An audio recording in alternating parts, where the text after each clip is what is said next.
Madame la secrétaire générale, adjointe aux affaires régionales, représentant Monsieur le préfet de région, Madame la députée Fadila Khattabi, Monsieur le député Benoît Borda, Madame la vice-présidente de la région Bourgogne-Franche-Comté, représentant la présidente de région, chère Laetitia, Madame la rectrice de la région académique, chère Nathalie, Madame la présidente du Centre national des œuvres universitaires et scolaires, chère Dominique, Monsieur le président de l'université Bourgogne, cher Vincent, Monsieur l'adjoint au maire, conseiller délégué de Dijon Métropole, Monsieur Lassouni, Madame la présidente de la commission formation recherche du Césaire de Bourgogne-Franche-Comté, chers élus étudiants, Mesdames et Messieurs en vos grades et qualités, chers invités, cher Jean-Luc Rossignol. Bienvenue à vous et merci sincèrement à vous d'être présents. Je suis ravie de vous accueillir à la résidence Mansart, située au cœur du campus de Dijon.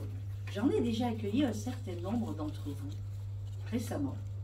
Madame la députée, Monsieur le député, Madame Collinet, ville de Dijon, qui s'est excusée mais qui devait aussi être présente, je vous ai déjà accueilli à la résidence Beaune, résidence dont on a beaucoup parlé, résidence vieillissante, résidence emblématique de logement désuet avec des sanitaires partagés notamment, avec quelques difficultés des nuisibles, mais des protocoles qui ont été salués par tous, mais d'où sa réhabilitation prochaine évidemment. Voilà, évidemment. À l'opposé, la résidence Mansart porte l'ambition du Crous BFC d'un hébergement attractif, qualitatif et répondant aux attentes des étudiants. Composée de 6 pavillons, cette résidence est véritablement une illustration concrète de notre engagement en faveur du bien-être étudiant, de la réussite des étudiants et de notre détermination à répondre à leurs besoins. Et je tiens ici à remercier particulièrement nos partenaires dans ce projet, l'État, la région et le CNUS, Centre national des œuvres universitaires et scolaires, grâce à qui cette réhabilitation complète des 6 pavillons d'un montant de 26 millions d'euros a pu aboutir. Des années 60 à aujourd'hui, cette résidence Mansart a su évoluer dans son offre, de la chambre traditionnelle à la chambre confort, de la studette, voire même à de la colocation. 2005, première réhabilitation, Auxerre. 2022, dernière réhabilitation, Mâcon. Entre-temps, depuis la construction, plus de 50 000 étudiants qui sont passés dans cette résidence. Nous avons également accordé, la question m'a été posée et je le confirme, nous avons également accordé une attention particulière à l'accessibilité afin de garantir que tous les étudiants puissent bénéficier de ces installations. Nous avons donc 33 studettes accessibles aux personnes à mobilité réduite, là où à la construction il n'y avait absolument aucun lit, aucun hébergement accessible. Vous pouvez le voir, vous l'avez vu, je pense, vous l'avez constaté, la réhabilitation de cette résidence a été menée avec une préoccupation constante, la qualité de vie étudiante. Outre des espaces modernes et propices aux études, nous sommes aussi attachés à créer des lieux communs conviviaux, que ce soit au cœur du parc Mansart, aménagé avec la plancha, que tout le monde a pu voir, qui permet quelques moments de convivialité à nos étudiants, avec un terrain de sport, du mobilier, un terrain de boules, des tables de ping-pong, ou en intérieur, avec la création de cette loge, son baby-foot, ses boîtes aux lettres connectées, ses espaces de vie. Dans ces lieux, nos étudiants se retrouvent, échangent et développent des liens précieux. Des critères de sobriété énergétique et de respect de l'environnement ont également fait l'objet d'une attention très particulière. On a atteint ainsi un niveau de performance BBC permettant de réduire la facture de 3 à 4 en moyenne. Notre fibre environnementale est aussi visible avec l'installation de nos petites ruches, vous avez 3 ruches là-bas. Vous aurez donc du miel si vous souhaitez en ramener bien volontiers, que l'on vous donnera bien volontiers. L'installation de 3 ruches ou d'une cuve, là, sur le toit de Mâcon, je crois que c'est 6 000 litres, je ne sais plus si c'est trop 6 000 litres, mais enfin qui récupère les eaux pluviales et qui permet finalement d'arroser les plantes et les fleurs qui sont devant la résidence. En fait, cette résidence Mansart s'inscrit dans un environnement foisonnant de vie étudiante. Sa proximité avec le rue Mansart, le théâtre Mansart et les établissements du campus favorise évidemment les échanges culturels, artistiques et intellectuels. Nous croyons fermement que ces interactions enrichissent l'expérience universitaire et favorisent l'épanouissement personnel de chacun de nos étudiants. Pour terminer, je partage avec vous que la réhabilitation de nos hébergements s'inscrit dans une véritable dynamique avec d'autres projets sur le territoire dijonnais. Dans cette optique, la réhabilitation de cette fameuse résidence Bonne est programmée dans le cadre du CPER 2021-27 pour un montant de 13,5 millions. Nous envisageons également sur ce même espace la construction d'une nouvelle résidence avec un objectif assez évident, celui de créer un espace comme sur la résidence Mansart, avec des logements de qualité et des espaces de vie propices à la réussite de nos étudiants. Je conclurai en exprimant ma profonde gratitude envers les équipes du Crous, celle du patrimoine, qui a accompagné ces réhabilitations en étant force de proposition et en apportant son expertise, celle de l'hébergement, qui œuvre et se mobilise pleinement au quotidien pour nos étudiants. Et remercier également tous nos partenaires, l'État, la région, les établissements d'enseignement supérieur du campus, la ville de Dijon et Dijon Métropole, pour les projets que nous portons ensemble avec une vision commune au bénéfice de la vie étudiante. Que cette résidence soit, encore et pour de longues années, le théâtre de rencontres mémorables, de réussites et de souvenirs inoubliables.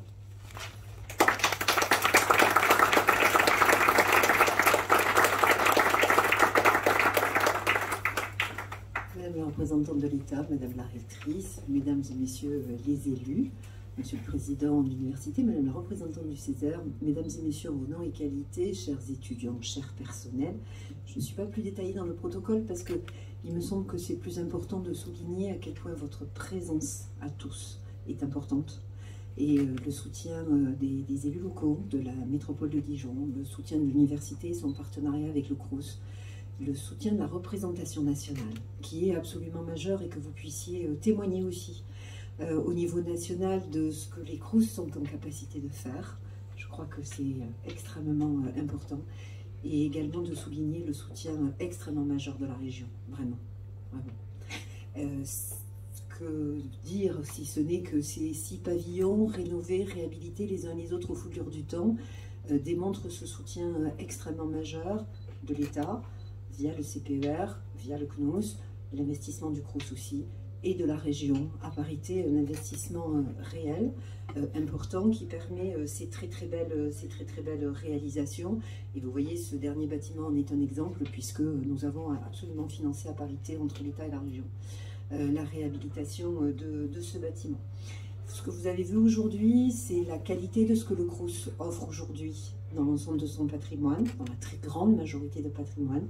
C'est notre ambition, c'est notre priorité absolue de faire en sorte que tout notre parc de logements soit réhabilité au niveau de ce que vous avez vu aujourd'hui et que vous voyez dans ce bâtiment.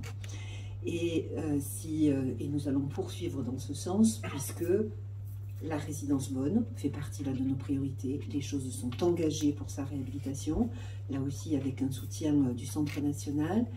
Et puis, j'ai le plaisir de vous le dire, parce que vous voyez, il se trouve que ce n'était jamais que ce mercredi que j'ai eu l'honneur d'être invitée par la Première ministre lors de la restitution des travaux menés dans le cadre du Conseil national de la refondation pour la jeunesse.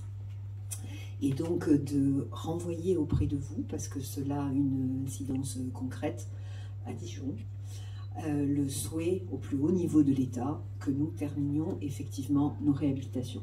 Le parc des Crous, c'est presque 175 000 logements au plan national, et y compris bien entendu les territoires d'outre-mer.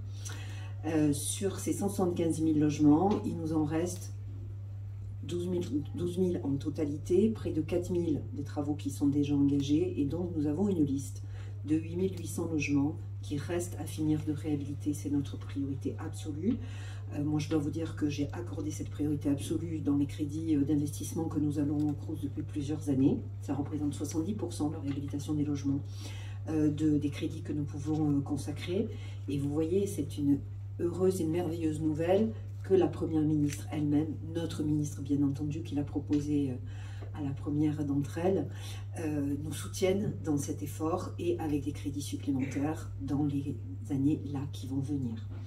Et donc de fait, pour en venir plus précisément à Dijon, dans cette liste de logements à réhabiliter en priorité, nous avons évidemment inscrit, en plus de Beaune, hein, bien sûr, nous avons effectivement inscrit la réhabilitation des 3 pavillons de la résidence Montmusard.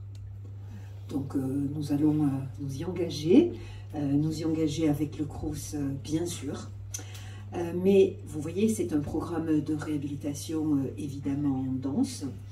Les équipes du patrimoine de Crous, de BFC ont besoin d'être confortées avec toute la difficulté que nous connaissons partout et que le Crous n'est pas le seul à connaître pour renforcer les équipes du patrimoine. Et donc, dans ce contexte-là, évidemment, le soutien du CNUS sera présent par 2 voies possibles. D'une part, nous avons mis en place ce que nous avons appelé MAPI, Mission d'appui au projet immobilier, qui a vocation de mobiliser soit des compétences techniques au sein du CNUS, soit en faisant appel à, par exemple, des ingénieurs d'autres Crous qui viennent en soutien. Et donc, nous allons mobiliser ces compétences-là pour soutenir le Crous de Bourgogne-Franche-Comté, parce que je rejoins évidemment les remerciements de la directrice générale pour ses équipes qui ont mené à bien toutes ces opérations. Mais vous voyez, il y a un petit programme là qui s'annonce en termes d'hébergement, mais aussi en termes de restauration, que nous n'oublions pas pour autant. Et d'ailleurs, là aussi, ça fait la journée des annonces, le plaisir de vous annoncer aussi que, pas plus tard que lors du conseil d'administration du CNUS qui se tiendra le 11 juillet, nous allons rajouter, entre autres, plus de 150 000 € pour permettre de renouveler la plonge du restaurant Montmusard. Ce qui nous semble très important, et notamment pour les personnels. Vous voyez? Donc, que dire de ce soutien qui, si ce n'est voilà, de montrer et de témoigner de ce soutien évident au Crous, Bourgogne-Franche-Comté, en particulier à Dijon, vraiment, vous le voyez. Hein, je pense que ça se vérifie, cela se vérifie totalement, d'autant qu'aux côtés de Beaune, il y a aussi des travaux engagés sur la résidence Antipode, et qui vont permettre là d'améliorer de manière très notable le confort des étudiants, notamment en termes de chauffage. Nous entamerons ensuite une rénovation énergétique plus lourde, mais cela fait partie aussi là des travaux que nous engageons et que le Centre national soutient. Et vous voyez, ce soutien au Crous, il est extrêmement légitime, parce que je dois vous dire, en toute objectivité, à quel point non seulement le Crous de Bourgogne-Franche-Comté, à Dijon, comme à Besançon, comme à Châlons, comme à Nevers, comme au Creusot, j'oublie peut-être une ville. Je me méfie. Tu oublies quoi? J'ai oublié Belfort-Montbéliard. Je savais que j'en oubliais une. Mais vous voyez, c'est la difficulté de faire des discours spontanés. Mais vous m'en excuserez. Mais le Crous est extrêmement présent partout sur le territoire. Et très franchement, vous savez, là aussi, nous avons fait très récemment, pas plus tard que la semaine dernière, le dialogue de gestion du Crous de Bourgogne-Franche-Comté. C'est l'époque à laquelle nous consacrons à peu près une demi-journée par Crous, chacun des 26, hein, pour faire un dialogue de gestion annuel. Donc celui de BFC était la semaine dernière. Et en toute honnêteté, il y a un certain nombre d'activités, d'actions que porte et soutient le Crous de BFC, que nous avons noté lors de ce dialogue de gestion, parce qu'elles sont innovantes, elles sont originelles, et que tout le sens du réseau des Crous, c'est bien justement que nous les renvoyons aux autres Crous pour leur dire « ça serait intéressant que vous fassiez de même ».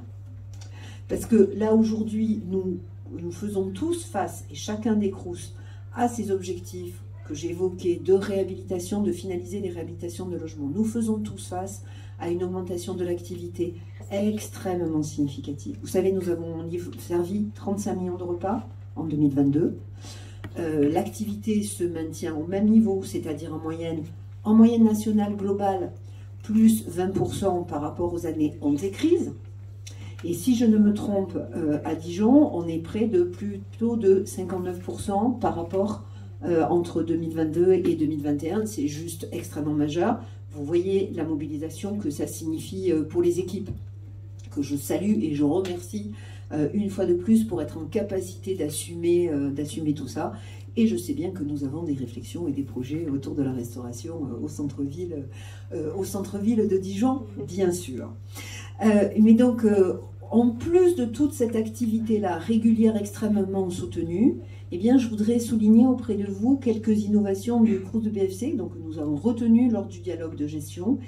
Une initiative que je pense que je vais étendre au niveau national, quitte à faire un marché au niveau national, la capacité à recourir à une association spécialisée qui permet de faire appel quand nécessaire pour le service social, qui permet de faire appel à une traduction immédiate, parce que, évidemment, nous avons à répondre aux besoins de beaucoup d'étudiants internationaux, que même si nous avons fait des efforts pour que nos personnels du service social soient en capacité de répondre à minima et d'entendre à minima en anglais, parfois ça réduit beaucoup la discussion.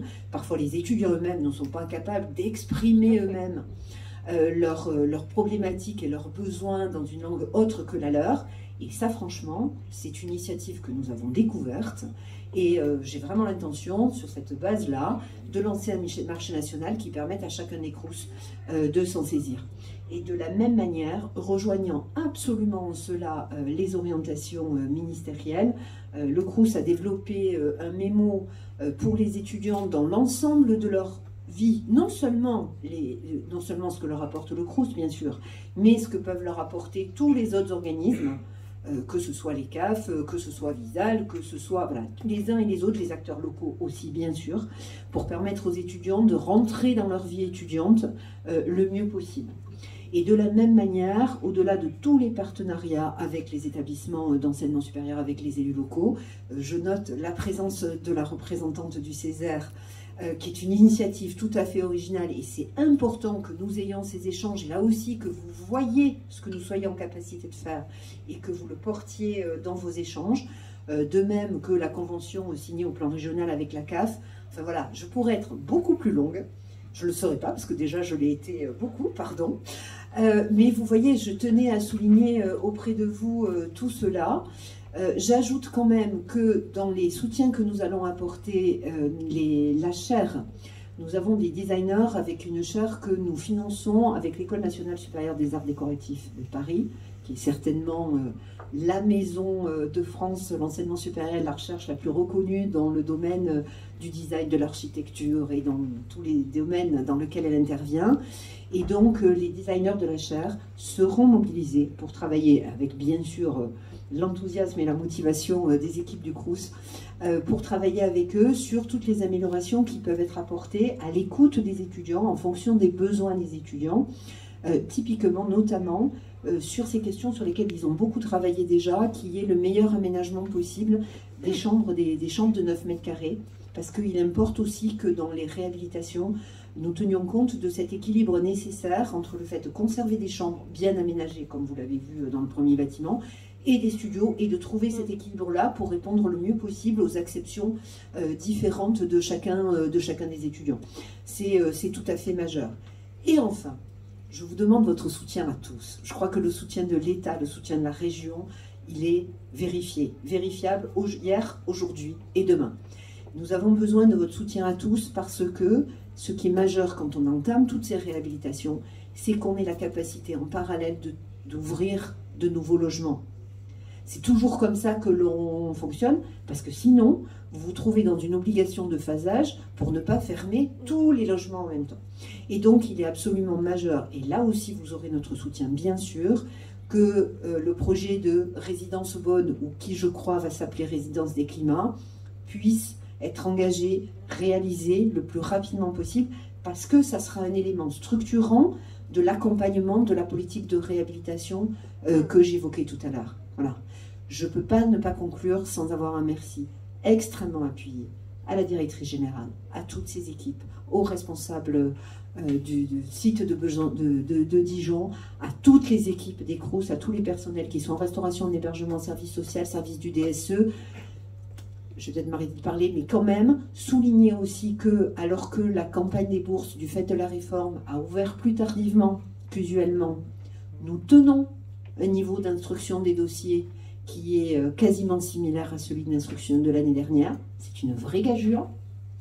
Donc, merci beaucoup à vous tous pour tout ce que vous savez faire. Merci.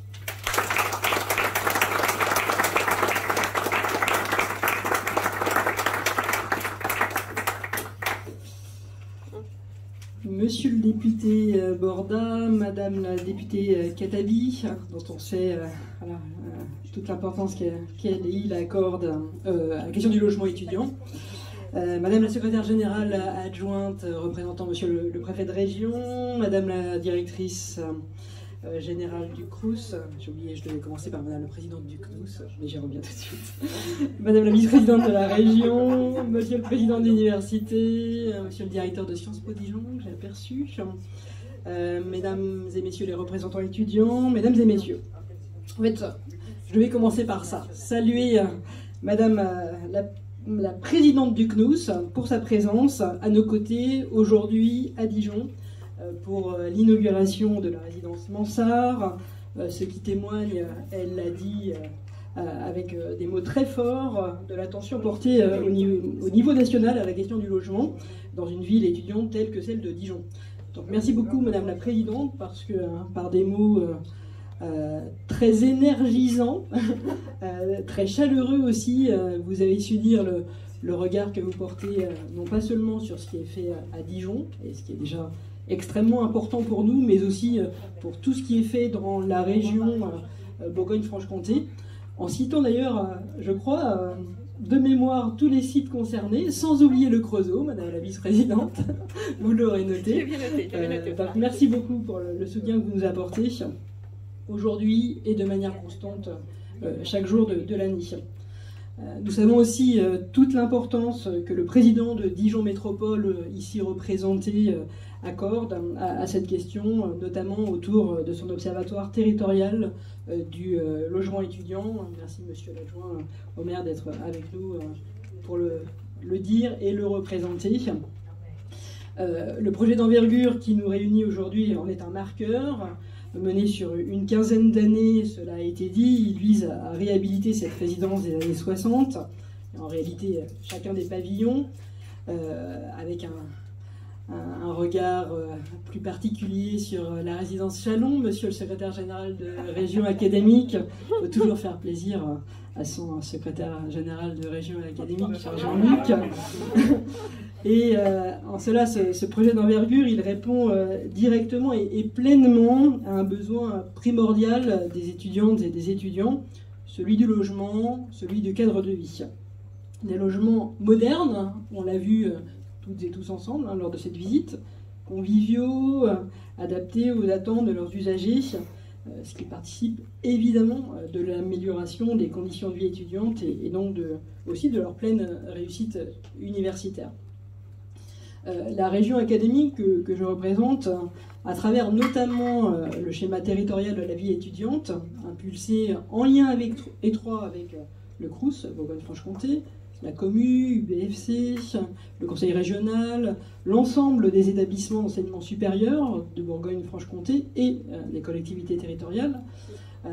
Cette région académique donc est particulièrement attentive à la qualité de la vie étudiante sur le territoire.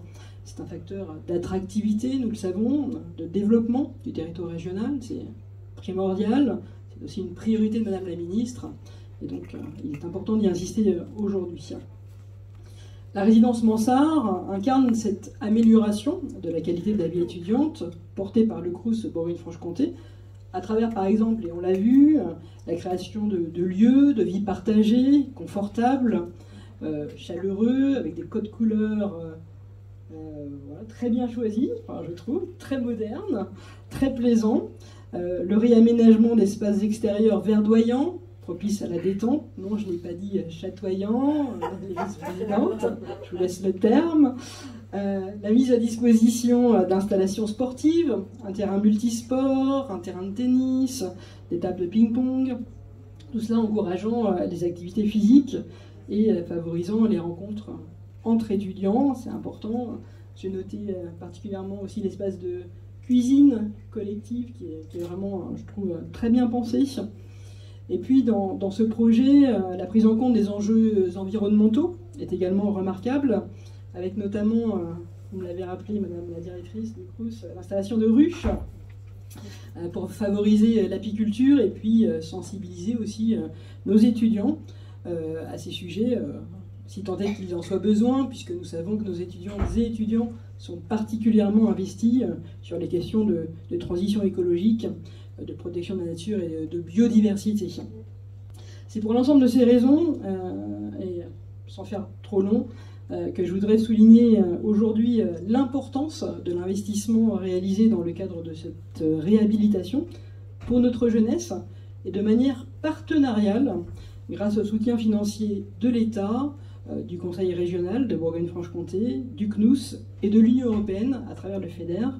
Et puis redire aussi, moi aussi, mon soutien au Crous Bourgogne-Franche-Comté, à l'ensemble des équipes, en leur disant un grand bravo pour cette réalisation.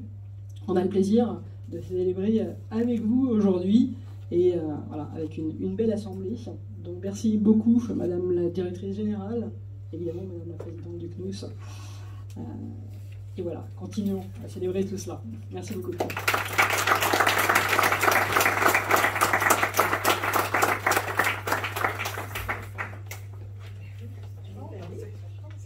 Oui, tout à fait, vous avez raison de le souligner. Il n'y a que des femmes qui prennent la parole aujourd'hui, c'est suffisamment rare pour en faire la remarque. Le changement, c'est maintenant. Bien, mesdames et messieurs, en vos grades et qualités, moi je voudrais commencer mon intervention en rebondissant sur une phrase qu'a prononcée Madame la présidente du CNUS et qui, je trouve, incarne très bien ce qui nous réunit aujourd'hui. Elle a tenu à souligner la présence nombreuse et surtout la diversité des actrices et des acteurs qui participent de ce temps fort, que ce soit les collectivités locales, Dijon Métropole, que ce soit les représentants de l'État, les établissements, l'Université de Bourgogne, le rectorat, le Crous, le CNUS, mais aussi les personnels. Et j'insiste parce que le Crous régule tout le temps ses personnels à l'ensemble de ces manifestations et inaugurations. Je tiens à souligner cet élément, le Césaire, et bien évidemment les représentants des associations étudiantes qui sont aussi ici présents.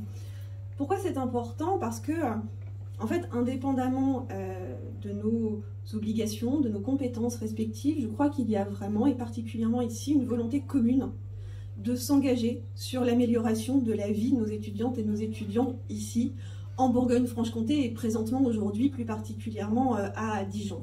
Cette volonté, on la porte tous et toutes dans nos quotidiens. Elle se traduit financièrement, ça a été évoqué, elle se traduit par l'attention qu'on porte à nos partenaires, par l'attention qu'on porte à la qualité de vie de nos étudiantes et de nos étudiants. Et je trouve ce témoignage en tout cas extrêmement précieux, d'autant qu'on est ici sur des lieux de vie. On est là, c'est le quotidien des étudiantes et des étudiants. C'est là où ils se lèvent le matin, où ils rentrent se coucher le soir, peu importe l'heure, et où passent des bons moments, où ils passent aussi des moments plus difficiles. Mais c'est le quotidien, c'est votre environnement, c'est votre tous les jours. Et ce tous les jours, il est important qu'on puisse le rendre le plus précieux, le plus apaisé, le plus doux et soutenant possible. Et derrière cette perspective, je crois qu'il y a un vrai engagement, et la région, bien évidemment, que je représente aujourd'hui, y répond très fortement. Vous avez évoqué l'engagement financier alors sur la résidence Mâcon, mais sur l'ensemble de Mansart, on est à 10 millions d'euros sur les 2 précédentes contractualisations.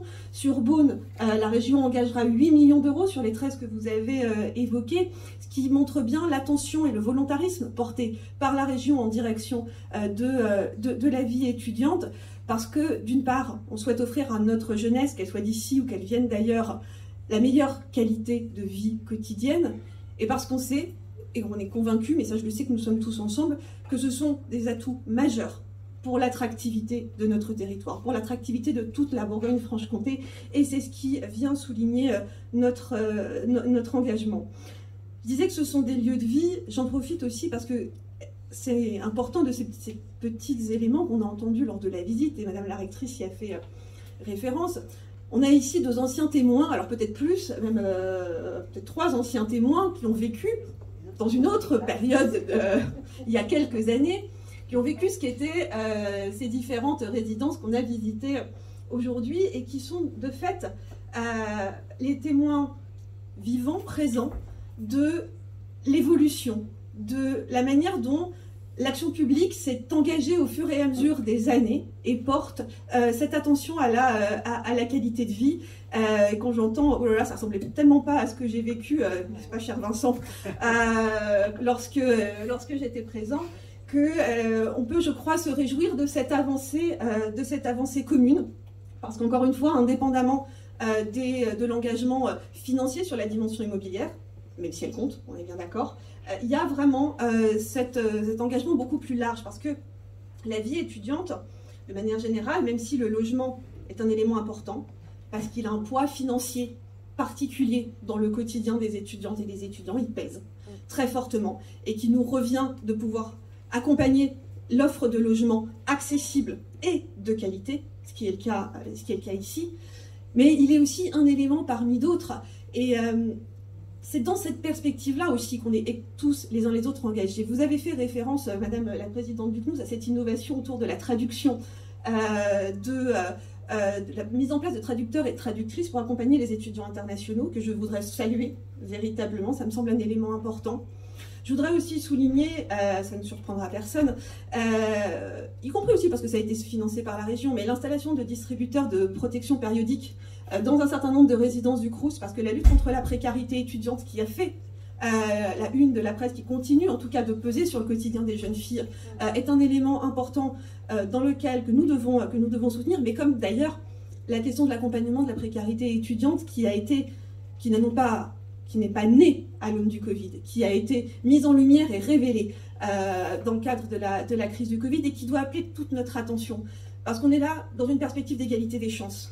On est là pour faire en sorte que quand on perd son boulot ou quand on est obligé de travailler pour pouvoir payer son loyer, on puisse apporter toutes les bonnes conditions à la conduite de ses études et à l'épanouissement personnel. La vie étudiante, c'est le moment de l'autonomisation dans son parcours de vie. On devient petit à petit adulte et je crois qu'aucun d'entre nous ne regarde pas cette période avec un brin de nostalgie, un sourire, de l'envie aussi, on aimerait y retourner, je crois qu'on est tous d'accord là-dessus. Mais c'est vraiment un moment important dans les parcours de vie de ces jeunes qui seront demain adultes, qui seront demain citoyennes et citoyens, partie prenante de la vie de nos cités, de la vie de nos territoires. Et il importe qu'on puisse s'engager vraiment pour leur permettre cette égalité des chances et de vivre dans les meilleures conditions possibles. Et c'est ce qu'on essaye aussi modestement de faire dans la perspective du schéma territorial de la vie étudiante que vous avez évoqué, Madame la Rectrice, réunissant l'ensemble des acteurs pour, sur tous les champs qui concernent le quotidien des étudiantes et des étudiants, essayer de pouvoir les accompagner au mieux, essayer de faire en sorte que l'action publique corrige les inégalités. Et en tout cas, moi, ce que je voudrais souligner pour conclure, c'est qu'il y a sur ce territoire, en Bourgogne-Franche-Comté, une envie, une dynamique commune, des convictions partagées qui, je pense, pourront permettre à nos étudiantes et à nos étudiants la meilleure vie possible ici et demain. Voilà, merci beaucoup.